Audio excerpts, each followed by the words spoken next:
చేయమని, వింటున్న ప్రతి వారికి వినుబుద్ధిని గ్రహించగలిగిన ఆత్మ దయచేయమని యేసయ్య నామములో ప్రార్థించి అడిగి వేడుకొంచున్నాము తండ్రి, ఆమేన్. మొదటిగా దేవునికి వందనాలు.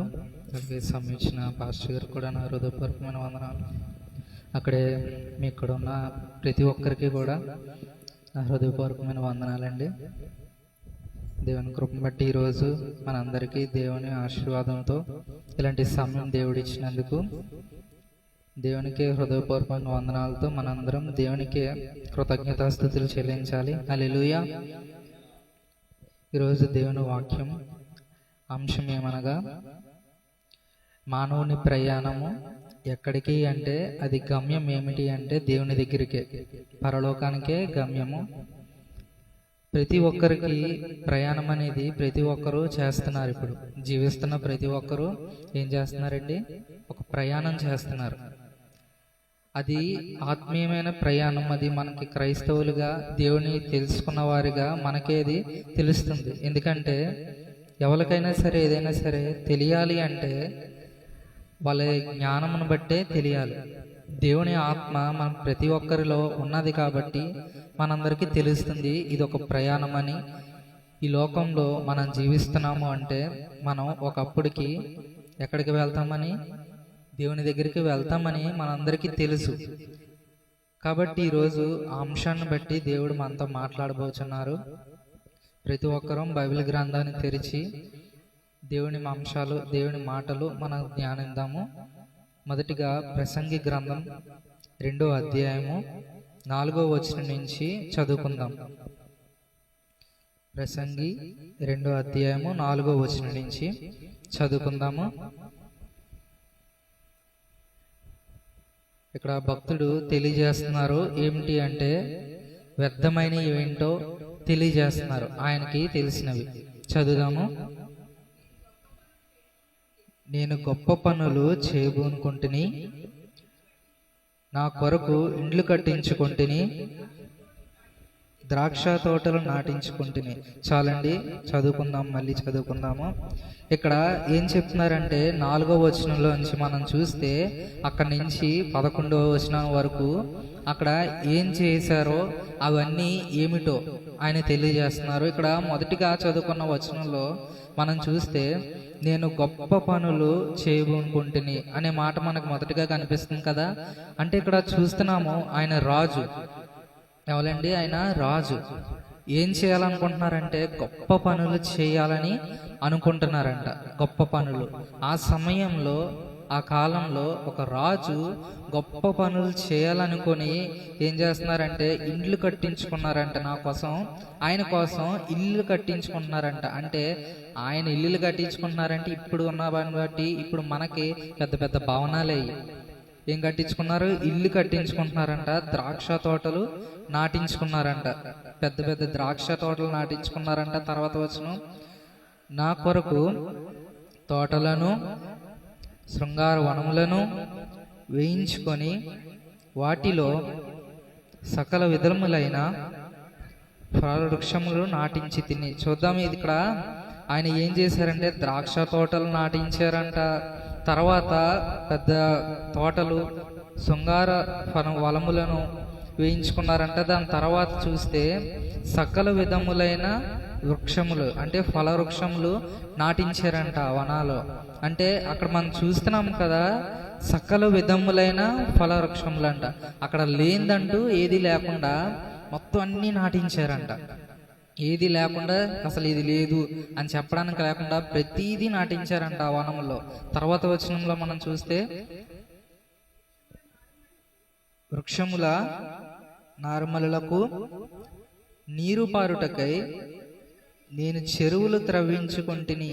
అంటే అన్నిటికి నీళ్ళు కావాలి కదండి, వాటికి చెరువులు తవ్వించారంట. తర్వాత పనివారిని, పనికత్తులను సంపాదించుకుంటుని, నా ఇంట పుట్టిన దాసులు నాకుంటిరి. యెరూషలేమునందు నాకు ముందుండిన వారందరికంటే ఎక్కువగా పశువుల మందలను, గొర్రె మేకల మందలను బహు విస్తారముగా సంపాదించుకుంటుని. ఇక్కడ మనం చూస్తున్నాము గొప్ప గొప్ప చెరువులు ఆయన మొత్తం త్రవ్వించారంట. ఆయనకి పనివారు ఉన్నారంట, పనికత్తులు ఉన్నారంట. ఆయనంట పుట్టి పెరిగి పనివారిగా ఉన్న వాళ్ళు కూడా ఆయనకు ఉన్నారంట.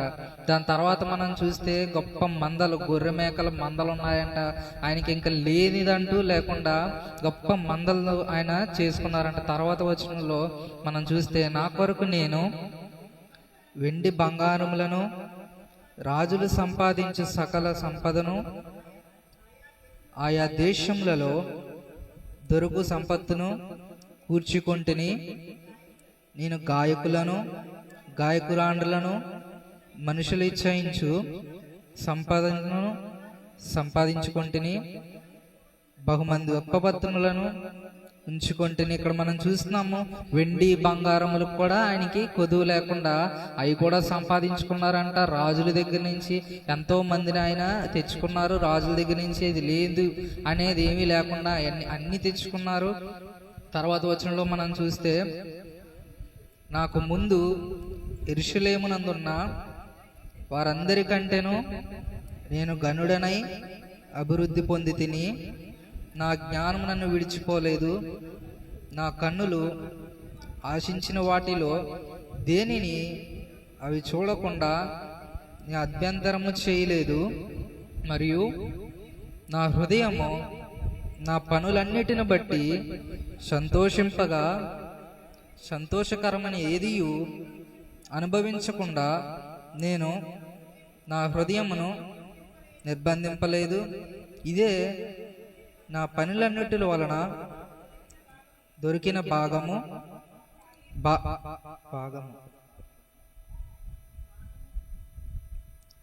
తర్వాత వచనం 11వ వచనం, అప్పుడు నేను చేసిన పనులన్నీ, వాటి కొరకైన నేను పడిన ప్రయాసమంతయు నేను నిదానించి వివేచించగా, ఇవన్నీ వ్యర్థమైనగాను ఒకడు గాలికి ప్రయాసపడినట్లుగాను అగబడెను.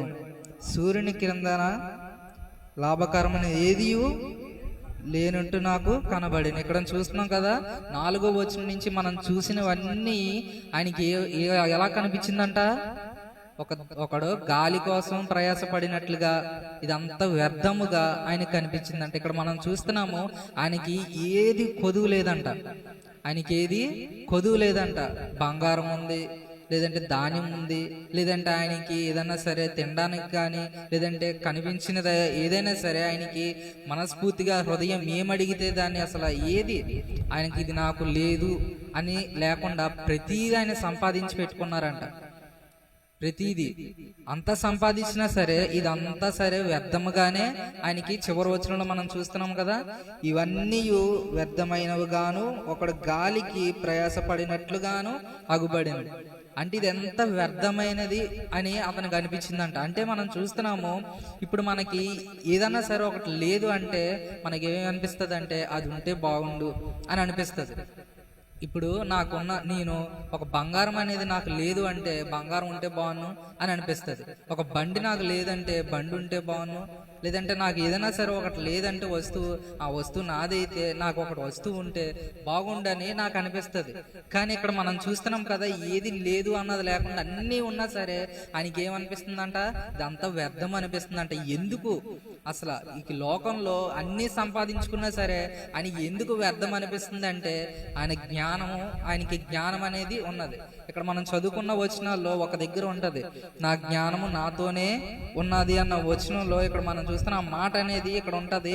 ఆయనకి జ్ఞానం అనేది ఆయన విడిచిపోలేదంట. అంటే ఆయనకి జ్ఞానం ఉంది. అసలు ఆ జ్ఞానము ఎందుకు ఉపయోగపడ్డదంటే ఇవన్నీ వ్యర్థము, ఏది ముఖ్యమైనది, ఏది పనికొచ్చేది అంటే ఇక్కడ ఈ లోకాన్ని విడిచిపెట్టిన తర్వాత ఏముంటుందో అది ముఖ్యమని ఆయన గ్రహించారు. కాబట్టి ఇదంతా వ్యర్థమని చెప్పగలిగారు. ఈరోజు మనం కూడా ఏదంటే దేవునికి మనం ఏదైనా సరే చేయాలి అనుకున్నప్పుడు మనం ఏమనుకోవాలంటే ఈ లోకంలో ఉన్నవన్నీ గుర్తు తెచ్చుకుంటే చాలు. ఈ లోకంలో ఒక ధనవంతుడు ఉండొచ్చు, లేదంటే ఆయనకి ఏది కొద్దు లేకుండా ఇక్కడలాగే అన్నీ ఉండొచ్చు, కానీ ఆయన ఎంత తినగలడు? ఎంతే తినగలడు. ఎంత ఉన్నా సరే ఆయన ఎంత తినగలడు, ఎంతే తినగలడు. రోజుకి ఎంత తాగగలడు, మంచినీళ్ళు ఎంత తాగగలడు అంటే రోజుకి మహా అయితే కొంతే తాగగలడు. ఆయనకి ఎంతో చెరువులు ఉన్నాయి, లేదంటే ఆయనకి ఎంతో ఉన్నది. ఆయన ఎంత తాగగలడు అంటే ఆయన పొట్టకి ఎంత పడితే అంతే, ఎంత తినగలితే అంతే తినగలడు.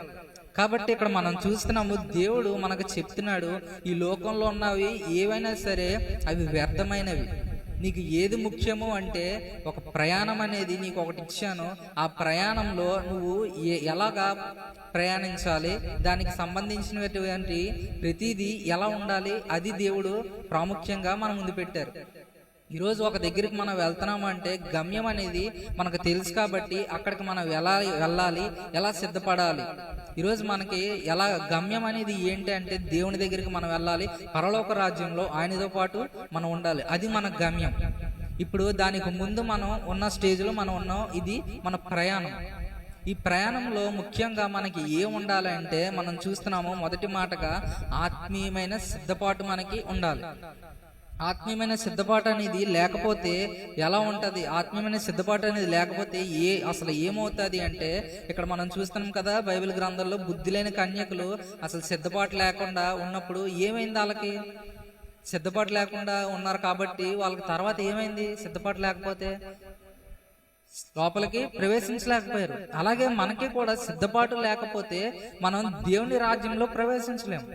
ఆత్మీయమైన సిద్ధపాటు మనకు ఉండాలి. ఏ సమయంలో అయినా సరే దేవుడు ఇప్పుడే మనల్ని పిలిస్తే ఇప్పుడే ఆయన దగ్గరికి మనం వెళ్ళేవారుగా ఉండాలి. అది ఆత్మీయమైన సిద్ధపాటు ప్రతి క్షణం ఉండాలి. ఈరోజు నేనే ఒక దగ్గరికి వెళ్తున్నాను అంటే అక్కడికి వెళ్తున్నప్పుడు అక్కడికి మాత్రమే వెళ్ళడానికి సిద్ధపడాలి. ఈరోజు ఉదాహరణకి ఇప్పుడు భీమవరం ఉన్నది, భీమవరం వెళ్ళాలి అనుకుంటున్నాను. భీమవరంలో ఎక్కడికి వెళ్ళాలంటే భీమవరంలో ఒక మందిరానికి వెళ్ళాలని నేను అనుకున్నాను. ఒక మందిరానికి వెళ్ళాలి అని అనుకున్నాను. అక్కడికి వెళ్ళాలంటే నాకు 1 గంట సమయం పడుతుంది అనుకుందాం. ఎప్పుడు వెళ్ళలేదు, ఉదాహరణకే చెప్తున్నాను. 1 గంట సమయం పడుతుంది. ఈ గంట సమయం దాటింది అంటే ఆ మందిరంలోకి నన్ను ఎలా చేయరు. ఈ గంట సమయం నేను ఎలా వాడుకోవాలంటే సిద్ధపడి ఇంకో దగ్గరికి వెళ్లకుండా, అంటే దారిలో ఇంకో పనులు పెట్టుకోకుండా ఆ గమ్యానికి చేరుకోవాలనే ఉద్దేశంతో ఇంకో పనులు పెట్టుకోకుండా అక్కడికి మాత్రమే వెళ్ళాలి అని చెప్పి నేను చేయాలి. ఆ గంట సమయాన్ని చాలా ప్రాముఖ్యంగా వాడుకోవాలి. అక్కడికి మాత్రమే వెళ్ళాలి. కాబట్టి నేను అటు ఇటు చూడకూడదు. వెళ్ళే దారిలో నేను అటు ఇటు చూశాను అనుకోండి, ఇంకా ఎవరన్నా పిలుస్తారు అనుకోవచ్చు. లేదంటే మధ్యదారిలో అటు ఇటు చూస్తూ నేను ఏమన్నా డ్రైవింగ్ చేశాను అనుకోండి, ఏమవుతుంది? యాక్సిడెంట్ అవ్వచ్చు, లేదంటే దారిలో ఎవరన్నా తెలిసిన ఉంటే పిలవచ్చు, వాళ్ళ దగ్గర ఆగొచ్చు, లేదంటే ఇంకా చాలా జరగవచ్చు అటు ఇటు చూస్తే. అదే గమ్యాన్ని నేను ప్రాముఖ్యంగా తీసుకుని అక్కడికి వెళ్ళాలి అనే ఉద్దేశంతో ఎక్కడికి వెళ్లకుండా అక్కడికే వెళ్ళాలి, ఇదే నాకు ప్రాముఖ్యం అని చెప్పి నేను వెళ్ళగలిగితే అక్కడికి వెళ్ళి ఆ మందిరంలో ఉండి అక్కడ దేవుడి మాటలు వినగలుగుతాను. ఇలాగ అటు ఇటు చూస్తే ఏమవుతుంది అంటే దేవుని మందిరంలోకి, దేవుని సన్నిధిలోకి వెళ్ళలేము. అటు ఇటు చూస్తే ఇక్కడ మనం చూస్తున్నాం కదా, అటు ఇటు చూసిన వారు చాలా మంది ఉన్నారు బైబిల్ గ్రంథంలో. ఆదికాండం, ఒకసారి ఆదికాండం తెద్దాము. ఆదికాండము 19వ అధ్యాయము, అందరికీ తెలిసిందే ఈ వాక్యము. 19వ అధ్యాయము 26వ వచనం. అయితే లోతు భార్య అతని వెనక నుండి తిరిగి చూచి ఉప్పు స్తంభమాయను. ఈ మాట మనం చూస్తున్నాము, ఇది అందరికీ తెలిసిందే. అక్కడ దేవుడు ఏం చెప్పారు? వెనక్కి తిరిగి చూడకూడదు. దేవుడు ఏం చెప్పారంటే అక్కడ వెనకాల ఏం జరుగుతుందో మీకు అనవసరం, వెనక్కి తిరిగి చూడకుండా వెళ్ళిపోండి అని చెప్పి దేవుడు చెప్పారు. ఇక్కడ ఏం చేసింది ఆవిడ? వెనక్కి తిరిగి చూసింది. అలాగేంటంటే మనకి గమ్యం అనేది దేవుడు ఒకటి ఏర్పరిచిన తర్వాత అది మాత్రమే పాటించాలి. అది కాకుండా మనం వేరే వైపు చూస్తే అక్కడ చూస్తే ఇక్కడ చూసాం కదా ఉప్పు స్తంభం అయిపోయినట్లు ఆ జీవితం అనేది వేరే విధంగా తయారవుతుంది. కాబట్టి ఇప్పుడు మనకి గమ్యం అనేది ఏంటి? ఇప్పుడు మన గమ్యం ఏంటి? దేవుని రాజ్యంలోకి వెళ్ళాలి. దానికి ముందు ఇప్పుడు మనం ఎక్కడ ఉన్నామంటే ప్రయాణంలో ఉన్నాం. ఈ ప్రయాణంలో మనం ఎలా ప్రయాణించాలి అంటే ఇక్కడ మనం చూస్తున్నాం కదా, ముందు మనం ప్రసంగి గ్రంథంలో చదువుకున్నట్టు ఇక్కడ వ్యర్థమైనవన్నీ మనం పట్టించుకోకుండా ఈ లోకంలో ఉన్న ఆశలన్నీ విడిచిపెట్టి దైవానుసారమైన ఆత్మీయమైన ఆశలు మనం పెట్టుకొని దేవుని యందు, దేవుని వాక్యం అందు మనం భయభక్తులు కలిగి దేవుడు ఏం చెప్తున్నారో, ఈ ప్రయాణంలో దేవుడు ఎలా ప్రయాణించాలో మనం ఎలా చెప్తున్నారో ప్రతిదీ మనం మనసులో పెట్టుకొని ఈ ప్రయాణం ఎలా చేయాలి, దేవుడు ఎలా చేయమని చెప్పారో దాన్ని బట్టి మనం ప్రయాణం అనేది చేస్తే మనం గమ్యం అనేది చేరుకుంటాం. దేవుడు ఎలా ప్రయాణం చేయమన్నారు అంటే ఆత్మీయమైన సిద్ధపాటు కలిగి మనం ఎల్లప్పుడూ దేవుని యందు ఎప్పుడు ప్రతి క్షణం మనం ఆత్మీయమైన సిద్ధపాటు కలిగి దృష్టి అనేది ఎటువైపు వెళ్లకుండా మనం సిద్ధపడినట్లయితే అప్పుడు మనం దేవుని సన్నిధిలోకి, మన దేవుడి రాజ్యంలోకి మనం వెళ్తాం. అక్కడ మనం చూస్తున్నాము ప్రతి క్షణం ఆయన భక్తిలోనే మనం ఉండాలి. ఈ భక్తి గురించి మనకి ఎంతో మంది దైవజనులు చెప్పారు, నేను ముందున్నప్పుడు కూడా మాట్లాడాను. భక్తి అనేది ఎలా ఉండాలి, అసలు భక్తి అనేది దేవుని యందు ఆత్మీయమైన భక్తి మనం ఎలా కలిగి ఉండాలో మనం చాలా సార్లు విన్నాం. అసలు ఆత్మీయమైన భక్తి అంటే ఏంటంటే ప్రతి క్షణం దేవునిలో మనం పడిపోకుండా ఎలాంటి పరిస్థితి వచ్చినా సరే నిలబడే రీతిలో మనం ఉండాలి. సాతాను ఏం చేస్తూ ఉంటాడంటే మనం భక్తిలో ఎదుగుతూ ఉంటే వెనకాల నుంచి లాగుతూ ఉంటాడు. ఎలా లాగుతాడు అంటే అక్కడ మనం చూస్తున్నాం, అదే ఆది కాండంలో మనకి అవగారు కనబడతారు కదండి. అవగారు తిరుగుతూ ఉంటే అక్కడ దేవుడు అక్కడ పెడితే అక్కడ వెనకాల నుంచి ఎలా లాగుతుంది, సర్పం వచ్చి ఇది నిజమా అని చెప్పి వెనకాల నుంచి ఒక క్వశ్చన్ మార్క్ పెడుతుంది అనమాట. దేవుడు ఎలా చెప్పాడా అలా చెప్పాడా అని చెప్పి వెనకాల నుంచి ఏం చేస్తుందంటే ఏమి తెలియనట్టు, లేదంటే అవగారికి ఏమి తెలియనట్టు ఎలా చెప్తుందంటే క్వశ్చన్ మార్క్స్ పెట్టి ఇంకా మొత్తానికి ఏదోలా మోసం చేసి ఏం చేసింది, మొత్తానికి వెనక్కి లాగేసింది. వెనక్కి లాగేసినప్పుడు అక్కడ అవ్వగారు మోసపోయారు, ఆదాము గారు మోసపోయారు. ఇక్కడ మనం చూస్తున్నాము ఏంటంటే మనం ముందుకు వెళ్తున్నాము అంటే వెనకాల నుంచి లాగుతూ ఉంటాడు. అలా లాగినప్పుడు మనకు వెనక్కి పడిపోకుండా ముందుకే మనం సాగిపోతాం చూసారా, అది ఆత్మీయ భక్తిలో మనం నిలకడగా ఉన్నట్టు. వెనకాల నుంచి ఎవ్వరన్నా సరే ప్రతి ఒక్కరిని లాగుతుంది. అది ప్రతి ఒక్కరికి వచ్చే సంఘటన, అది ప్రతి ఒక్కరికి కలిగేదే. బాధలు ఇలాంటివన్నీ మనకి ప్రతి ఒక్కరికి వస్తాయి. దేవుడు బాగు చేయడానికి చూస్తాడు, శిక్షించడానికి కాదు. దేవుడు ఎవరన్నా మనం ఏంటంటే పాడైపోయిన పరిస్థితులు ఉన్నప్పుడు దేవుడు బాగు చేస్తాడనమాట. ఆ బాగు చేసేటప్పుడు మనకు నొప్పులు కలిగితే చూసారా, ఆ నొప్పులే మనకు వచ్చే బాధలు. ఈరోజు ఒకరికి ఎవరికన్నా సరే బాగాలేదు అంటే హాస్పిటల్కి వెళ్తారు, ఆపరేషన్ పడుతుంది అని చెప్తారు. ఆపరేషన్ పడుతుంది అని చెప్పినప్పుడు వైద్యులు ఆపరేషన్ చేసిన తర్వాత నొప్పులు వస్తాయా రావా? వస్తాయి కదా. ఆపరేషన్ అయిపోయిన తర్వాత వాళ్ళకి ఎంతో నొప్పి కలుగుతుంది, అది తగ్గే వరకు నొప్పి కలుగుతూనే ఉంటది. అలా దేవుడు కూడా మనల్ని బాగు చేయడానికి ఎంతో సహాయం చేస్తూ ఉంటారు. ఆ నొప్పులు కలిగినప్పుడు మనం ఏం చేస్తామంటే దేవుడే మనకి శిక్ష విధించేశాడు, దేవుడే ఇన్ని బాధలు పెట్టేశాడు అని చెప్పి తిరిగి దేవుడి మీద మోపేసి దేవుడిని పక్కకు దోసేసి మనం ఏం చేస్తామంటే వెనక్కి వెళ్ళిపోతాం. దాన్ని బట్టి శాతాన్ని ఎంతో సంతోషపడతాడు, ఎందుకంటే ఇలా జరగాలని కోరుకుంటున్నాడు కాబట్టి. దేవుడు శిక్షించే దేవుడు కాదు, దేవుడు వెనక్కలాగే దేవుడు కాదు, నిన్ను బాగు చేయడానికి చూసే దేవుడు. మనల్ని ఇక్కడ ఉండగా బాగు చేస్తారనమాట. ఆ బాగు చేసినప్పుడు మనం ఏం చేయాలంటే దేవుడు మనల్ని బాగు చేస్తున్నప్పుడు అనేక రకమైన శోధనలు, అనేక రకమైన నొప్పులు కలిగే రీతిలో అనేకమే కలుగుతాయి. అవన్నీ మనం ఏం చేయాలంటే భరించాలి. భరిస్తేనే తర్వాత మనం బాగుపడతాం. భరించను, నాకు నొప్పి వద్దు అంటే అక్కడ అవుతుందా?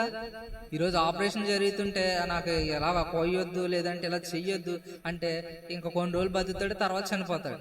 అలాగే దేవుడు కూడా మనకి చాలా వరకు బాగు చేయడానికి చూస్తారు. అలా బాగు చేయడానికి చూసినప్పుడు మనకు కలిగే నొప్పులు మనం భరించగలిగితే తర్వాత మనం బాగవుతాము, దేవుని రాజ్యంలోకి మనం వెళ్ళగలుగుతాం. ఈ ఆత్మీయమైన ఈ ప్రయాస మనం భరించాలి, పడాలి. అప్పుడు ఈ ప్రయాణంలో మనం ఇలాగ సాగుతూ ఉండగా ఎన్నో అడ్డదురుకులు వస్తూ ఉంటాయి. ఇలా ప్రయాణం వెళ్తున్నప్పుడు ఎన్నో స్పీడ్ బ్రేకర్ లాంటివి వస్తాయి, గోతులు వస్తాయి. రోడ్లో చాలా గోతులు ఉంటాయి కదండి, చాలా మంది అడ్డం వస్తూ ఉంటారు. ఈ ప్రయాణంలో మనకి కూడా చాలా మంది అడ్డం వస్తూ ఉంటారు. ఈ అడ్డం వచ్చిన వాళ్ళని ఏం చేయాలంటే మనం తప్పించుకొని పక్క నుంచో ఎలాగోలాగా మనం ముందుకే సాగిపోవాలి తప్ప అక్కడ ఆగిపోకూడదు. ఈరోజు చాలా మంది ముందుకు సాగిపోవడానికి భయపడి అక్కడ ఆగిపోతున్నారు. దేవుని రాజ్యంలోకి మనం వెళ్ళాలి అంటే ముందుకే సాగిపోవాలి. అక్కడ ఆగిపోవడమో లేదంటే వెనక్కి వచ్చేయడమో లాంటివి చేస్తే దేవుని రాజ్యంలోకి మనం వెళ్ళలేము. దేవుని రాజ్యంలోకి కాకుండా మనం వేరే రాజ్యంలోకి మనం వెళ్తే అక్కడ ఎంతో బాధ, నరకం. దేవుని రాజ్యం లేదంటే నరకం. ఆ నరకంలోకి మనం వెళ్ళినప్పుడు ఏం జరుగుతుంది అంటే అక్కడ ఏదో సుఖంగా ఉంటుందనో, లేదంటే దెయ్యాల్లాగా మనం తిరిగి ఇక్కడికి వచ్చి ఏదో అందరినీ భయపెట్టడం ఇలాంటివి ఏం కాదు. ఈరోజు చాలా మంది ఏమనుకుంటారంటే దేవుని రాజ్యంలోకి వెళ్లకుండా ఉండిపోయిన వారు దెయ్యాలై మన చుట్టూరే తిరుగుతారు అని చాలా రకాలుగా అనుకుంటారు. ఈ మధ్య నేను ఒకరిని అడిగాను, దెయ్యాలంటే అసలు ఏంటి అని అడిగాను.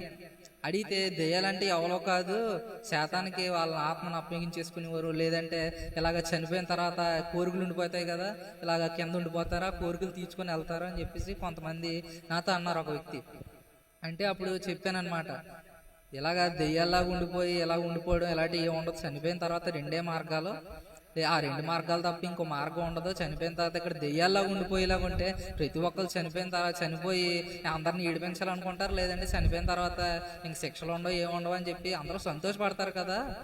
అదంతా ఏం కాదు. మన చుట్టూరు ఎవరు ఉంటారు అంటే శాతాన్ దూతలు ఉంటారు. ఈరోజు నా చుట్టూరు శాతాన్ దూతలు ఉంటాడు. నేను ఏం పని చేస్తున్నానో ప్రతిదీ తెలుసాడు, ప్రతిదీ తెలుసు. నా పక్కనే ఉండి ఏం చేస్తూ ఉంటాడంటే నేను ఏం చేయాలో ఏటో ప్రతిదీ నిర్ణయించడానికి చూస్తాడనమాట. ఇలా మంచి మార్గంలోకి వెళ్తున్నాను అనుకోండి, ఆ మార్గంలోకి వెళ్ళకూడదు అని పక్క నుంచి చెప్తూ ఉంటాడు. చెడు మార్గం నా ముందు పెడుతూ ఉంటాడు. ఈ చెడు మార్గం ఎంతో బాగుంటుంది, ఎంతో విశాలంగా ఉంటుంది, ఈ మార్గంలో నువ్వు వెళ్ళేవంటే చాలా అందంగా ఉంటుంది, చాలా బాగుంటుంది అని పక్క నుంచి ఏం చేస్తూ ఉంటాడంటే నాకు ఎన్నో ఐడియాలు పుట్టిస్తూ ఉంటాడు అనమాట. ప్రతిదీ తెలుసుకుంటాడు. ప్రతిదీ తెలుసుకున్న తర్వాత నేను చనిపోయిన తర్వాత అన్నీ తెలుసు కదా, చనిపోయిన తర్వాత దెయ్యాల రూపంలో ఈరోజు చాలా మంది అనుకుంటారు కదా, చనిపోయిన తర్వాత ఈ దెయ్యం అయ్యాడు, ఎలా నిర్ణయించాలంటే ఇలాగా ఎవరికి తెలియని విషయాలు అడిగితే నేను ఈ పని చేసేవాడిని, లేదంటే నాకు ఎవరికి తెలియని విషయాలు చెప్తూ ఉంటారు కదా, నిజం ఈడే అని చెప్పేసి అనుకుంటారు. ఎవరు అంటే పక్క నుంచి అన్నీ తెలుసు కదా, ఆ దూతకి అన్నీ తెలుసు కాబట్టి ఈడిగా నటిస్తాడనమాట. నటించడం వల్ల ఈ దెయ్యం అయిపోయాడు అని చెప్పి అనుకుంటారు అంతే. దెయ్యాలు ఎలాంటి ఏం కాదు. చాలా మంది దెయ్యాలను చూసి భయపడిపోతూ ఉంటారు, చుట్టూరునే ఉంటారు, ఎక్కడికో వెళ్ళి లేదంటే ఇక్కడ ఉంటారు అక్కడ ఉంటారు. ఏం కాదు, మా అమ్మాయి దెయ్యం అయిపోయింది, మా నాన్న దెయ్యం అయిపోయాడు, లేదంటే నా తమ్ముడే నాకే ఇలా దెయ్యం అయిపోయి నా చుట్టూరు తిరుగుతున్నాడు, నేను ఏం చేసినా సరే ఇలా రకరకాలుగా చేస్తున్నాడు అని చెప్పి చాలా మంది భయపడిపోతూ ఉంటారు. వాళ్ళు చనిపోయిన తర్వాత రెండే మార్గాలు ఉంటాయి. అలాగే ఈ ప్రయాణంలో రకరకాలవని అడ్డుగా వస్తూ ఉంటాయి అన్నమాట. ఈ అడ్డులు మనం చూసి దెయ్యాలని లేదంటే ఇలా రకరకాలుగా ఇవన్నీ చూసి ఏమనుకుంటామంటే వెనక్కి వెళ్ళిపోతూ ఉంటాం, లేదంటే అక్కడ ఆగిపోతాం, భయపడిపోతాం. తెలియకుండా ఏం చేస్తారంటారంటే ఈ మార్గంలో ముందుకు సాగిపోవాలనే విషయాన్ని మర్చిపోయి ఏం చేస్తూ ఉంటారంటే ఆత్మీయమైన స్థితిని కోల్పోతూ ఉంటారు చాలా మంది. ఆత్మీయమైన స్థితి కోల్పోయి ఎలా ఉంటారంటే వెనక్కి వెళ్ళిపోయి దేవుడు చెప్పిన మాటలు అన్నీ వినకుండా ఏం చేస్తూ ఉంటారంటే శాతాన్ చెప్పే మాటలు వింటూ ఉంటారనమాట. ఈ మధ్య నేను ఒకళ్ళ దగ్గర ఒక మాట విన్నాను, ఏంటంటే బాప్టిజం తీసుకున్నారు, ఆత్మీయంగా ప్రతిసారి పాస్టర్ గారితో ప్రార్థన చేయించుకుంటారంట, అన్నీ బాగున్నాయి, ఆత్మీయంగా చర్చకొస్తారు, అన్నీ బాగానే ఉంటాయి. ఈ మధ్యన ఎక్కడికో వెళ్ళి ఏదో మొక్కు ఉండిపోయిందని చెప్పి ఎక్కడికో వెళ్ళారంట వాళ్ళు. ఇదేంటి బాప్టిజం తీసుకొని దేవుడు నమ్ముకొని ఎక్కడికో ఏదో మొక్కున్నదని ఎక్కడికో వెళ్ళడం అయితే, ఏదో గుడికి వెళ్ళడం ఏంటి, ఇదంతా ఏంటంటే ఎప్పుడో మొక్కుకున్నారంట, ఆ మొక్కు అలా ఉండిపోయిందంట. ఆ మొక్క అలా ఉండిపోవడం వల్ల అది తీర్చేసుకుంటే ఇంకే బాధ ఉండదు కదా అని చెప్పి వెళ్ళారంట. మరి బాప్టిజం ఎందుకు తీసుకున్నారు? ఇలా ఏంటంటే చాలా మంది బాప్టిజం తీసుకున్నా సరే ఇలా రకరకాలుగా నమ్ముతూ ఉంటారు, అన్నీ ఇంకా వదలరు. వాళ్ళు ఏంటంటే చాలా వరకు చాలా లోకంలో ఉన్న ప్రతిదానికి భయపడుతూ ఉంటారు. వాళ్ళు ముందుకు సాగలేరు, ఈ ప్రయాణం అనేది వాళ్ళు చేయలేరు. చేయకుండా ఏం చేస్తూ ఉంటారు, అక్కడ ఆగిపోతారు. కాబట్టి దేవుని మార్గంలో ఉండే వారు చాలా తక్కువ మందిగా ఉంటారు. దేవుని మార్గంలో ఈ ప్రయాణంలో చాలా తక్కువ మంది ఉండి ప్రయాణం చేస్తూ ఉంటారు. ఈ ప్రయాణం చేస్తున్న ప్రతి ఒక్కరికి చాలా ఇబ్బందులు కలుగుతాయి. ఈ ఇబ్బందులన్నీ తట్టుకొని అప్పుడు అక్కడికి వెళ్ళగలిగితే అప్పుడు దేవుని రాజ్యంలోకి మనం వెళ్తాం. బుద్ధి కలిగిన కన్యకలు తెలుగేసే ఉన్నారు, వాళ్ళు మెలకుగా ఉన్నారు. మెలకుగుండి ప్రార్థన చేస్తూ దేవుడు ఎప్పుడు వస్తారా అని చెప్పి వాళ్ళు వేచి చూస్తున్నప్పుడు వచ్చారు, వెంటనే వెళ్ళిపోయారు. వీళ్ళు పడుకున్నారు, లేదంటే తెలిగేసి లేరు, మెలకుగా లేరు కాబట్టి నూనె లేదు వాళ్ళ దగ్గర. వాళ్ళు ఏం చేశారంటే బుద్ధి లేని కన్యకలుగా అలా మిగిలిపోయారు. ఈరోజు మనం బుద్ధి కలిగిన కన్యకల వలె ఉండాలి. దేవుడు ఏ క్షణంలో పిలిచినా సరే ఆయన రాజ్యంలోకి అడుగుపెట్టే స్థితిలో మనం వెంటనే ఆయనతో వెళ్ళేవారుగా ఉండాలి. వెళ్ళేవారుగా ఉండాలంటే ఈ ఆత్మీయమైన ప్రయాణంలో ఆత్మీయమైన స్థితి మనం కలిగి ఉండాలి, ఆత్మీయమైన బలం మనం కలిగి ఉండాలి. ఈ ప్రయాణంలో ఎలాంటి పరిస్థితి వచ్చినా సరే ఎదుర్కొనేవారుగా ఉండాలి. ఈ ఆత్మీయమైన ప్రయాణం ఎవరికి తెలుసు, ఎవరికి ప్రాముఖ్యం, ఎవరికి బాగా పనిచేస్తుంది అంటే దేవుని రాజ్యంలో దేవుని తెలిసిన వారికే. ఇది ఒక ప్రయాణం అని తెలిసిన వారికే, జ్ఞానం కలిగిన వారికే తెలుసు. ఇక్కడ మనం చూసాం కదా, లోకంలో ఉన్న ప్రతిదీ అని సంపాదించారు, కానీ ఇదంతా వ్యర్థముగా తీసిపారేశారు. ఇదంతా వ్యర్థము, ఇదంతా ఏమి లేదు. సూర్యుని కింద ఉన్న ప్రతిదీ వ్యర్థము, అంతా పాతదే, అంతా మళ్ళీ మళ్ళీ వచ్చేదే తప్ప అంత పాతదే, కొత్తది అనేది ఏమీ లేదు. ఇక్కడ ఏదన్నా సరే ప్రాముఖ్యం ఏదన్నా సరే ఉన్నది అంటే దేవుని పరిశుద్ధమైన ప్రయాణము మాత్రమే. ఈ ప్రయాణంలో మనం ఏం చేయాలంటే దేవుని ప్రయాణం అనేది మనం చేస్తూ ఉండడమే ఇక్కడ దేవుడు మనల్ని పెట్టారు. కాబట్టి ఇక్కడ మనం చూస్తాము, దేవుని సన్నిధికి వచ్చినప్పుడు ఆయన చాలా వరకు ప్రవర్తన జాగ్రత్తగా చూసుకొని మనం ముందుకి ప్రయాణించమని దేవుడు చెప్తున్నారు. ఇదే ప్రసంగి గ్రంథంలో 5వ అధ్యాయంలో ఉంటది. మనం దేవుని సన్నిధికి వెళ్ళినప్పుడు మన ప్రవర్తన అనేది చాలా జాగ్రత్తగా కాపాడుకోవాలంట. ఆయన సన్నిధిలోకి వచ్చినప్పుడు మనం ఏం చేస్తున్నాము, ఎలా ఉన్నాము, ఎలా మాట్లాడుతున్నాము అంటే ఇక్కడికి వచ్చినప్పుడు మాత్రమే కాదు, మనం బయటికి వెళ్ళినప్పుడు కూడా, మనం ఇంటి దగ్గర ఉన్నప్పుడు కూడా, మన స్నేహితులతో ఉన్నప్పుడు కూడా, మన బంధుమిత్రులతో ఉన్నప్పుడు కూడా మన ప్రవర్తన ఎలా ఉండాలి అంటే ఆయన మార్గంలో మనం ప్రవేశించి ఆయన మార్గంలో ఆయన ప్రయాణం అనేది మనం అక్కడ దేవుని ప్రయాణంలో ఉన్నాము అని ప్రతి ఒక్కరికి తెలిసే విధంగా ఉండాలి. మనం ప్రవర్తించే ప్రవర్తన బట్టి వీళ్ళు ప్రయాణం చేస్తున్నారు దేవుని యొద్దకే. ఆయన ఒక గురి పెట్టుకున్నారు, వీళ్ళందరూ ఒక గురిని బట్టి దేవుని యొద్ద పిల్లల వలె వీళ్ళు ఉన్నారు అని మనం ప్రతి ఒక్కరికి తెలియజేసే వారిగా ఉండాలి. అలా ఉంటేనే మనం ఏం చేస్తామంటే ఏ క్షణంలో దేవుడు పిలిచినా సరే ఆయన యొద్దకు మనం వెళ్ళగలుగుతాం. ఈ క్షణమే దేవుడు పిలిస్తే ఈ క్షణమే వెళ్ళేవారుగా మనం ఉండాలి, ఏ క్షణంలోనైనా సరే. అలాగ మనం ఎప్పుడు ఉండాలి, ఎప్పుడు ఉండగలుగుతాము అంటే ఈ లోకంలో ఉన్న ప్రతి ఆశ మనం విడిచిపెట్టి దేవుని యందు, దేవుని సన్నిధిలో దేవుడు ఎలా ప్రయాణం చేయాలి, ఎలా మనం సాగిపోవాలి, ఎలా దేవుని రాజ్యాన్ని మనం గెలుచుకోవాలి అని ప్రతిదీ ఇక్కడ బైబిల్ గ్రంథంలో దేవుడు మనకు తెలియజేస్తున్నారు. కాబట్టి బైబిల్ గ్రంథంలో ఉన్న ప్రతిదీ, దేవుడు చెప్పిన ప్రతిదీ మనం ఏం చేయాలంటే మనం ధ్యానించి దాన్ని బట్టి మనం నడుచుకుంటే అప్పుడు దేవుడి రాజ్యంలోకి మనకు ఒక చోటు అనేది కలుగుతుంది. ఆయన రాజ్యంలో మనకంటూ ఒక స్థానం ఉంటుంది. కాబట్టి ఈరోజు దేవుడు తెలియజేస్తున్నారు, మానవులు చేసే ప్రయాణము ఈ లోకంలో ఉన్నంతసేపు, ఈ లోకాన్ని విడిచిపెట్టిన తర్వాత గమ్యం అనేది కనిపిస్తుంది. ఆ గమ్యం అనేది మనం చేరుకోవాలి అంటే, ఆ గమ్యం అనేది మనం అక్కడికి ప్రవేశించాలి అంటే ఈ ప్రయాణమే మనకి ఏం చేస్తుంది అంటే ఈ ప్రయాణమే డిసైడ్ చేస్తుంది అనమాట. కాబట్టి ఈరోజు మనం ఎలా ప్రయాణించాలి, ఈ జీవితంలో మనం ఎలా నడుచుకోవాలి, ఈ జీవితంలో మనం ఎలాగ దేవుని రాజ్యంలోకి చేరాలంటే మనం ఎలా ప్రవర్తించాలి, దేవుని సన్నిధిలో ఉన్నప్పుడు ఎలా ప్రవర్తిస్తామో, ఎంత నెమ్మదిగా ఉంటామో, ఎలా మాట్లాడతామో, అలాగే లోకంలోకి వెళ్ళినప్పుడు కూడా అలాగే ఉండాలి. ఇక్కడ ఉన్నప్పుడు చాలా మంది ఇక్కడ చాలా వరకు చెప్తూ ఉంటారు కదా, సన్నిధిలో ఉన్నప్పుడు కుందేలు పిల్లలంట, బయటికి వెళ్తే పంది పిల్లలంట. అంటే ఇక్కడ ఉన్నప్పుడు చాలా నీట్గా ఉంటారంట, కానీ బయటికి వెళ్తే బురదలో దొరిలేస్తారంట. ఇక్కడ ఉన్నప్పుడు చాలా మంచిగా మాట్లాడతారంట, బయటికి వెళ్తే అస్సలు మంచి మాట అనేది రాదు. ఇక్కడ ఉన్నప్పుడు చాలా అందంగా తయారై నీట్గా వస్తారంట, ఇంటి దగ్గర ఉన్నప్పుడు మాత్రం అసలు వాళ్ళని చూడలేమన్నంత స్థితిలో ఉంటారంట. అంటే నేను ఆత్మీయమైన స్థితిలో చెప్తున్నాను, అంటే శారీరకమైన స్థితిలో కాదు, ఆత్మీయమైన స్థితి చెప్తున్నాను. అంటే వాళ్ళ మాటలు, వాళ్ళ చేష్టలు ఇక్కడ ఉన్నప్పుడు బాగానే ఉంటారు, కానీ బయటికి వెళ్తే ఎలా పడితే అలా ఉంటారు. ఇక్కడ ఉన్నప్పుడు మంచి మాటలు మాత్రమే చెప్తారు, బయటికి వెళ్తే మాత్రం మంచి మాట అనేది నోటంట రాదు. అంటే ఇక్కడ మనం చూస్తున్నాము, మనం సన్నిధికి వెళ్ళినప్పుడు మాత్రమే కాదు, ఎలాంటి పరిస్థితిలో ఉన్నా సరే మనం మంచి పలికే విధిగా ఉండాలి. దేవుని మాట మాత్రమే మన నోట ఉండాలి. దేవుని సన్నిధిలో ఇక్కడ దేవుడి మాటలు చాలా ఉన్నాయి. ఈ మాటలు మనం ప్రతిదీ మనం ధ్యానించగలిగితే దేవుడు ఎలా ప్రయాణించమంటున్నాడో మనకు తెలుస్తుంది. దానిని బట్టి మనం ప్రయాణం అనేది ముందుకు సాగిపోదాం. కొద్ది మాటల్లో దేవుడు దీవించుగాక. దేవునికి స్తోత్రం. హల్లెలూయా.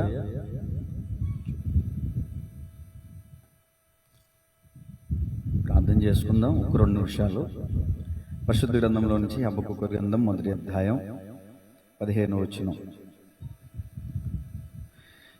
చాలా వాతావరణం వేడిగా ఉంది ఈరోజు. హబక్కూకు గ్రంథం 1వ అధ్యాయం 15వ వచనం, 770వ పేజీ.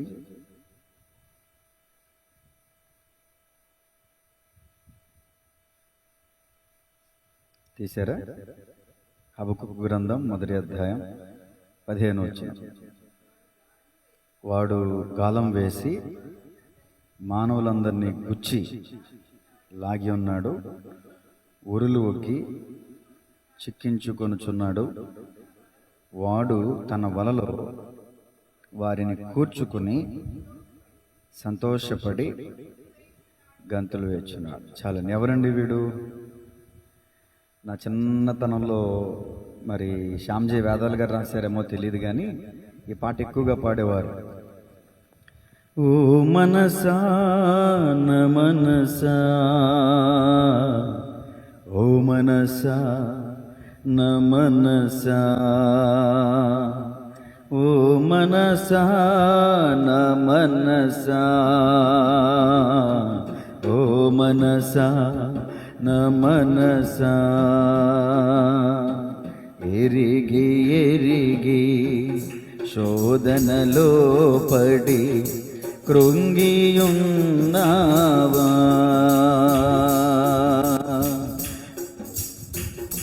ఎరిగి ఎరిగి శోధనలో పడి కృంగియున్నావా,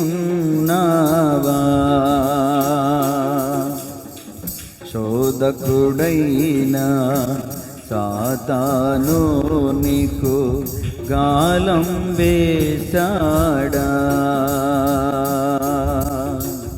ఎర చూపించి భ్రమ చూపించి చివరకు నిన్ను బానిస చేసి, ఎర చూపించి భ్రమ చూపించి చివరకు నిన్ను బానిస చేసి, విజయ గర్వంతో తను నవ్వుకున్నాడు, విజయ గర్వముతో తను నవ్వుకున్నాడు.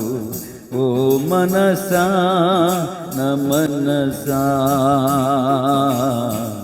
ఓ మనసా న మనసా. హల్లెలూయా. తప్పులు ఏమైనా ఉన్నాయేమో, చాలా కాలం కిందట విన్న పాట అది. నా చిన్న వయసులో మ్యాక్సిమం శ్యామ్జీ వేదాలు గారే రాస్తుంటారు ఈ పాట.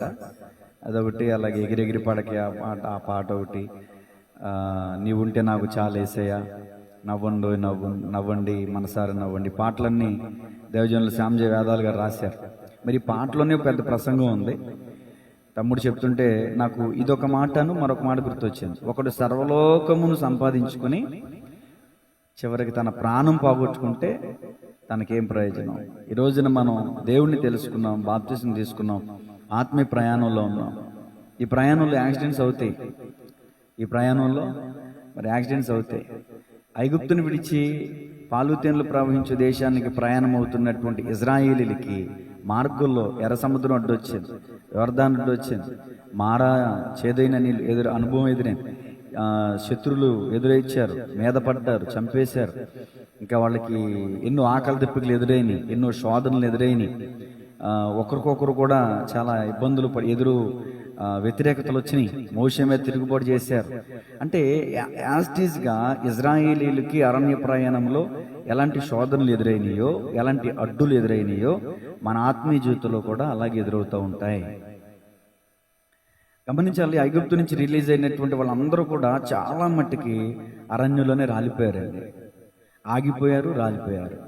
మరి ఎవరండి పాలుతేన్లు ప్రవహించే దేశంలో ఐగుప్తు నుంచి రిలీజ్ అయిన వారిలో కనాన్లో అడుగుపెట్టింది ఎవరంటే యెహోషువ, కాలేబ్ మాత్రమే. అదేంటంటే మరి 6 లక్షల కాలం మరి వెళ్ళారు కదంటే మార్గ మధ్యలో వాళ్ళు పుట్టి పెరిగిన వాళ్ళు, అంతేకాని ఐగుప్తు నుంచి రిలీజ్ అయిన వాళ్ళు కాదు. ఐగుప్తు నుంచి రిలీజ్ అయిన వాళ్ళు చాలా మట్టుకు 99.9% శోధనకి గురైపోయారు. దైవజనునికి ఎదురు తిరిగినటువంటి పరిస్థితి, నమ్మకం చూపించకపోవడం వల్ల వాళ్ళందరూ కూడా రాలిపోయారు, ఆగిపోయారు, పాలుతేన్లు ప్రపంచ దేశంలో అడుగు పెట్టలేకపోయారు. ఈ రోజున మన పరిస్థితి ఏంటి అని ఆలోచన చేస్తే మరి ఇదిగో అపవాది ఏం చేస్తున్నాడు? మళ్ళా చదువుతున్నాను. వాడు గాలం వేసి మానవులందరినీ గుచ్చి లాగి ఉన్నాడు, ఉరులు ఒక్కి చిక్కించుకొనుచున్నాడు. వాడు తన వలలో వారిని కూర్చుకుని సంతోషపడి అది కాదు, గొంతులేస్తున్నాడంట. అబ్బబ్బలే చిక్కేళ్ళే. గాలం వేస్తున్నాడంటే గాలానికి ఏం పెడుతున్నాడు అని అర్థం? గాలానికి ఎరేస్తున్నాడు. గాలాన్ని ఉత్తి గాలం వేరు కదా, గాలం వేసేటప్పుడు గాలములకి ఏం పెడతారు? ఎర. ఏంట ఎర? చూడండి, సొలొమోను మహారాజు దేవుని ద్వారా జ్ఞానం పొందుకుని ఆ జ్ఞానాన్ని దేనికి ఉపయోగించాడంటే మతిహీనత ఎలా ఉంటుందో చూద్దాం అనుకున్నాడు.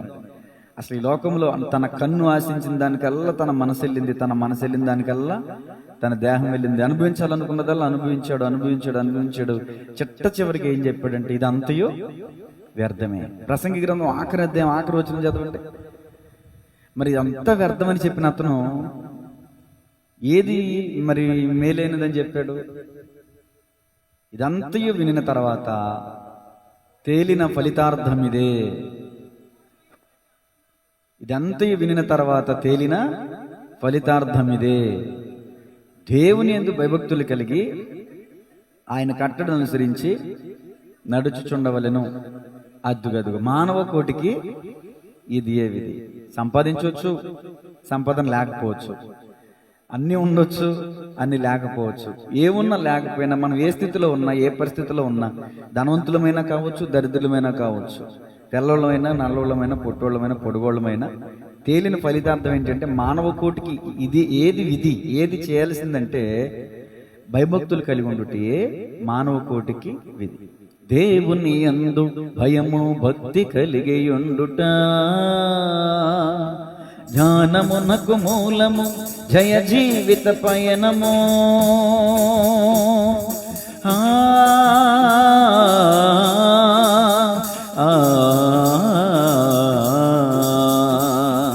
దేవుని యందు భయము భక్తి కలిగి ఉండుట జ్ఞానమునకు మూలము, జయ జీవిత పయనము. పరిశుద్ధత కలిగి నీవు జీవించిన చాలు, పరిశుద్ధత కలిగి నీవు జీవించిన చాలును. పరమ పదము చేర నీవు పిలువబడుట మేలు, పరమ పదము చేర నీవు పిలువబడుట మేలు. మూడు నళ్ళ ముచ్చటని ఎరుగక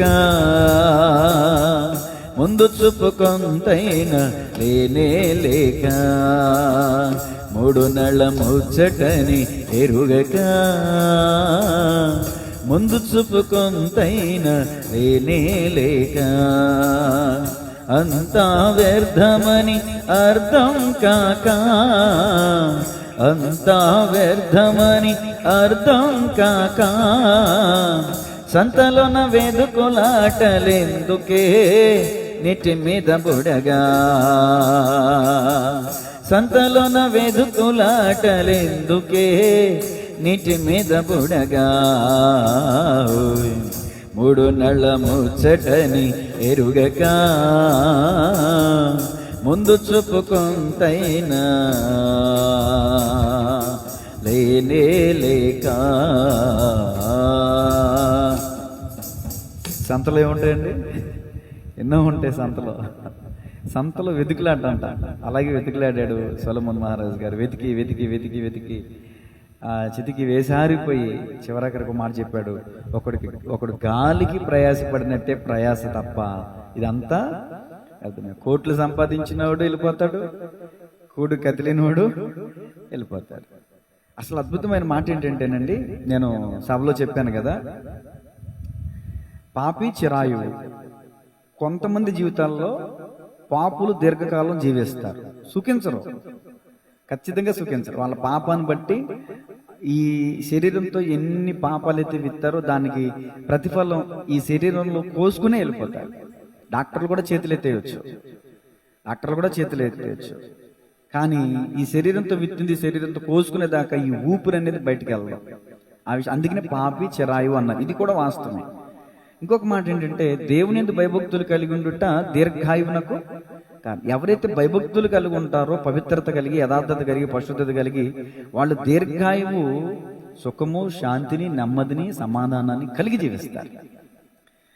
తర్వాత మరలా సొలొమోను గారు చెప్పారు, 8వ అధ్యాయం నేను వినిపించాను కదా, చదివినిపించాను. నీతిమంతులకు కొందరికి జరిగినట్టు భక్తిహీనులకు జరుగుతుంది, భక్తిహీనులలో కొందరికి జరిగినట్టు నీతిమంతులకు జరుగుతుంది. అంటే దీని అర్థం ఏంటంటే, అక్కడ నేను టైం లేక సరిగ్గా ఎక్స్ప్లెయిన్ చేయలేకపోయాను.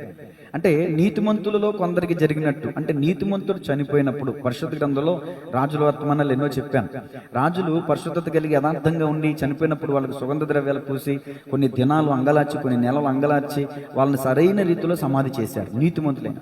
కొంతమంది పాపం చేసిన వాళ్ళని రాజుల సమాధిలోకి తీసుకెళ్ళాల, ఎక్కడో బహిర్భూములు బయట పడేశారు. అది చాలా భయంకరం అన్నమాట. కొంతమంది ఏంటంటే దుర్మార్గులకు కూడా రాజుల్ని సమాధి చేసినట్టు చేశారు. నీతిమంతుల్ని సరైన రీతిలో సమాధి చేయబడకుండా కొన్ని సందర్భాల్లో వదిలేశారు. అది రాజు కంట పడిందంట. నీతిమంతులకు జరిగినట్టు కొంతమందికి భక్తిహీనులకు జరిగింది. భక్తిహీనులు పడవలసిన వాళ్ళు కదా, వాళ్ళని తీసుకెళ్లి ఘనంగా సమాధి చేస్తున్నారంట కొన్ని చోట్ల. ఇది కూడా వ్యర్థమే కదా. ఈ నీతిమంతులకు జరిగినట్టు వీళ్ళకి జరగటం ఏంటి, వీళ్ళకి జరిగినట్టు ఇది కూడా వ్యర్థమే అని అన్నాడు. అందుకనే ఇప్పుడు జ్ఞానం కలిగిన వాడు ఈ లోకంలో చాలా ఉన్నతమైన స్థితిలో ఉంటాడు. ఈ విషయం కూడా చెప్పాడు. తదుపరి వచనాల్లో ఈ 2వ పారాగ్రాఫ్లోకి వస్తే, జ్ఞానము గలవాడి చావు ఒకలాగా ఉంటుంది అంటే, బుద్ధిహీనుడి చావు ఇంకేంటి, ఇంకా జ్ఞానము కలిగిన వాడు తన జ్ఞానం వల్ల ఏం పొందుకున్నాడు, 80 ఏళ్ళు బతకగలడా, తన జ్ఞానం వల్ల తన మరణం నుంచి తప్పించుకోగలడా? జ్ఞానము గలవాడు తప్పించుకోలేడు, మూర్ఖుడు కూడా తప్పించుకోలేడు. కాబట్టి గమనించాలి దేవుని ప్రియ సహోదరి సహోదరులారా, తమ్ముడు చెప్పినట్లుగా పేతురు అన్నాడు, ఎవరిని మిరుగుదునా అని గర్జించే సింహంలాగా మన చుట్టూనే కొంతమంది నిజమే దెయ్యాలు ఎక్కడున్నాయని కొన్ని మిషన్లు రీసెర్చ్ ఇలా పట్టుకుని ఇలా వెళ్తా ఉంటారు. అరే దెయ్యం ఇక్కడ ఉందరా, ఇక్కడ సిగ్నల్ వచ్చిందిరా. అసలు ఆ లేనోడే, ఆ లేని స్థలం ఎక్కడ? తమ్ముడు చెప్పినట్టు మన చుట్టూనే తిరుగుతున్నాడని సాతాను, అపవాదైన సాతాను మన చుట్టూనే తిరుగుతున్నాడని పేతురు భక్తుడు అంత స్పష్టంగా రాశాడు. ఇంకా మీటర్లు ఎందుకు మనకి, చెక్కింగ్లు ఎందుకు, దెయ్యాలు ఎక్కడ ఉన్నాయని? మన చుట్టూనే ఉన్నాయి, మన చుట్టూనే ఉన్నాయి. కానీ ఇంకా అద్భుతమైన విషయం ఏంటంటే, వాళ్ళకంటే ముందు స్థానంలో భయభక్తులు కలిగిన వారి చుట్టూ ఎవరికి ఉంటారంట? ఆయన దూతలు కావలి ఉంటారంట. ఫర్ ఎగ్జాంపుల్, ఎలీషా పనివాడు పెందలగడ లేచాడు, శత్రు సైన్యం చూసి ఏం చేశాడు? భయపడిపోయాడు. అప్పుడు వెంటనే ఎలీషా యెహోవా నామం పేర ప్రార్థన చేసి వీని కళ్ళు తెరవమని ప్రార్థన చేయగా దేవుడు అతని కళ్ళు తెరిచినప్పుడు శత్రువుల కంటే ముందు ఎలీషా చుట్టూ ఎవరున్నారు? అగ్నిరాణాలు, దేవదూతలు. నేను చెప్పేది ఏంటంటే, ఈరోజు యాస్టీజ్గా ఆ పనివాని మాదిరి మనం చూస్తే మన చుట్టూ దెయ్యాలు కనబడతాయి, మన చుట్టూ అపవిత్రాత్మలు, దెయ్యపు క్రియలే కనబడతాయి. కానీ దేవుని అభిషేకం పొందుకుని ఆత్మీయ సిద్ధపాటు కలిగి, సిద్ధ మనసు కలిగి, పరిశుద్ధత కలిగి, దేవుని యందు భయభక్తులు కలిగి మనం ఉన్నప్పుడు మన చుట్టూ దేవదూతలు ఉంటారు. కాబట్టి వాళ్ళ వల్ల మనకి ఎలాంటి అపాయం రానే రాదు. ఏ అపాయముని గుడారముకు సమీపించదు, నీ పాదములకు రాయి తగలదు. ఎప్పుడు ఆ వాగ్దానం ఎవరికి? 91 కీర్తన 1వ వచనం ప్రకారం మహోన్నతిని చోటను నివసించే వారికి ఆ వాగ్దానాలన్నీ, అందరికీ కాదు. అందరూ చదివేసుకుని అమ్మయ్య ఈ వాగ్దానం చదివేసుకుని నేను వెళ్ళిపోతాను అనుకుంటారు. కానీ పై వచనం ప్రకారం ఎవరైతే జీవిస్తారో వాళ్ళకే ఆ వాగ్దానాలు స్వతంత్రించబడతాయి. కాబట్టి ఈ ప్రయాణంలో ఎలాంటి యాక్సిడెంట్లు కాకుండా, మరి సాతాను ఎర్రలేస్తూ ఉంటాడు, లాగుతూ ఉంటాడు. ఈ మాట చెప్పి ముగించేస్తాను. సంఖ్యాకాండం 25వ అధ్యాయంలో ఇప్పుడు ఇజ్రాయేలీలు ప్రయాణం అవుతున్నారు కదండి. బిలాము ఎన్నిసార్లు శపించినా దేవుడు ఆ శాపాన్ని ఆశీర్వాదంగా మార్చేశాడు. ఇక బిలాముకి ఏమో డబ్బు కావాలి, రాజుకేమో సలహా కావాలి. అయ్యా నా వల్ల కాదు, నేను ఎన్నిసార్లు శపించినా దీవెనిగా మార్చబడుతుంది కదా, నువ్వు ఒక పని చేయి. ఇజ్రాయేలీల దేవుడైన యెహోవా దేన్నైనా ఓర్చుకుంటాడు కానీ వ్యభిచారాన్ని ఓర్చుకోడు. కాబట్టి వాళ్ళు వ్యభిచారం చేస్తే మనం శపించక్కర్లా, శాపం దానంతటదే వచ్చి పడిపోతాయి అని సంఖ్యాకాండం 25వ అధ్యాయంలో మనకి ద్వితీయోపదేశ ఖండంలో ఎక్కడో అర్థమవుద్ది. పేయోతు కుమారుడైన బిలాము నేర్పిన బోధ, ఇది ప్రకటన గ్రంథంలో రాశారు. బాలాకునికి నేర్పిన బిలాము బోధ. అక్కడ మనకు పర్టికులర్గా అర్థం కాదు. ఏం నేర్పించాడంటే, ఇదిగో నువ్వు ఒక తిరణాలు ఏర్పరిచి అక్కడ బలులు అర్పించు, కొంతమంది అమ్మాయిల్ని వాళ్ళ ముందుకు పంపించు, నాట్యములు చేయించు, వాళ్ళ దగ్గరికి వాళ్ళని ఆకర్షించేలా చేపించు ఆ అమ్మాయిల్ని అని చెప్పి 2 తప్పులు చేస్తాడు. 1, వాటికి బలిచ్చిన వాటిని తినేలాగా ప్రేరేపిస్తాడు. 2, ఆ అమ్మాయిలతో వ్యభిచారం చేసేలా. అక్కడ తెగులు వచ్చి ఎంతమంది చచ్చిపోయారంటే, కొన్ని ఇంచుమించు 18,000 23,000 మంది చచ్చిపోయారు అక్కడ. మరి వీళ్ళందరూ పాలు తేనెలు ప్రవహించు దేశం చూడకుండానే చనిపోయారు కదండి. అంటే ఈ రోజున దీన్ని మన జీవితాలకి పోల్చుకుంటే పరమకానబడినటువంటి పరలోకానికి వెళ్లకుండా అపవాది మనకి ఎరలేస్తాడు, స్త్రీ ఎరేస్తాడు, తిండి ఎరేస్తాడు, డబ్బు ఎరేస్తాడు. ఏమంటే మధ్యలో అలాంటి ఎర్రకి పడిపోయాడు మన సొలొమోను మహారాజు గారు. అనేక మందిని వివాహం చేసుకుని 1000 మందిని, 700 మంది భార్యలను, 300 మంది ఉపపత్నులను ఉంచుకుని, ఏమండి తన చిట్ట చివరికి రాజుల మొదటి గ్రంథం 11 అధ్యాయాలు చూస్తే ఆ ఉపపత్నులు రాణులైనటువంటి వాళ్ళంటండి సొలొమోను మనసునంట విగ్రహాల తట్టు తిప్పేశారంట. చూసారండి ఎంత స్పీడ్గా తిప్పేశారంటే అంత స్పీడ్గా తిప్పేస్తారు. అందుకే నేను స్త్రీ ఉరులు వంటిది అన్నాడు, అనుభవపూర్వకంగా రాశాడు. తర్వాత వాళ్ళు ఎంత డేంజరో, వాళ్ళు ఎంత ఎఫెక్టో ఆ ప్రసంగి 7:26లో స్త్రీ ఉరులు వంటిది, బంధకముల వంటిది అని మాట రాశాడంటే ఎన్ని కష్ట నష్టాలు అనిపించాడో, ఎన్ని పాటలు పడ్డాడో మహారాజు గారు. ఆ పేరుకి మహారాజు గారే కానీ ఎక్కడే నష్ట కష్టాలు అనిపించుంటాడు పాపం. దేవునికి స్తోత్రం కలిగిందిగా. కాబట్టి ఈ రోజున ఆత్మీయ ప్రయాణంలో ఉన్నటువంటి మనం అలాంటి కుడేడములు తొలగిపోకుండా వెనుదిరిగి చూచిన లోతు భార్య వల్ల మనం ఉప్పుస్తంభం కాకుండా, ఏమండి అరణ్యములు అనేక మంది దేవుని ఆజ్ఞలకి వ్యతిరేకంగా పాటించి వాళ్ళు రాలిపోయారు, పెట్టల్లాగా రాలిపోయారు. భూమి నెరవిడిచి మిరిగేసింది కొంతమందిని. అలా మనం అయిపోకుండా మనం దేవుని రాకడ వరకు నమ్మకస్తులుగా ఉంటూ ఆయన రాకడలో ఆయన ఎదుర్కొనేటటువంటి విశ్వాస పరిశుద్ధతలు నిలకడగా ఉండాలని ఈ మాటలు తెలియజేస్తూ ముగిస్తున్నాను. ఈ నా దేవుని మాటలు మనందరూ హృదయాలు నీతి కట్టి ఫలించునుగాక. ఆమె ప్రార్థన చేసుకుందాం. ఎవరైనా ఒకరు ప్రేరేపించబడిన వారు 5-10 నిమిషాలు మనకి టైం ఉంది కనుక ఆప్ చేసాను. ప్రార్థన చేసుకుందాం. మరి యూట్యూబ్ ద్వారా వీక్షిస్తున్న వారిని కూడా దేవుడు దీవించునుగాక.